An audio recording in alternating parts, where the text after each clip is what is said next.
ವಂದೇ ಭಾರತ್ ಟ್ರೈನ್ನ ವೇಗದಲ್ಲಿ ಮತ್ತಷ್ಟು ಹೆಚ್ಚಳವಾಗಿದೆ. ಗಂಟೆಗೆ 180 ಕಿಲೋಮೀಟರ್ ವೇಗದಲ್ಲಿ ವಂದೇ ಭಾರತ್ ಸ್ಲೀಪರ್ ಟ್ರೈನ್ ಚಲಿಸಿದೆ.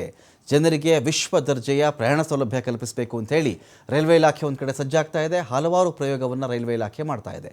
ರಾಜಸ್ಥಾನದ ಕೋಟಾ ಲಾಬನ್ ನಡುವೆ ಈ ಪ್ರಯೋಗವನ್ನು ಮಾಡಿದೆ. ಗಂಟೆಗೆ 180 ಕಿಲೋಮೀಟರ್ ವೇಗದಲ್ಲಿ ಚಲಿಸಿದರೂ ಕೂಡ ಈ ಒಂದು ಟ್ರೈನ್ ಅಲುಗಾಡಿಲ್ಲ, ಇದು ಕದಲಿಲ್ಲ.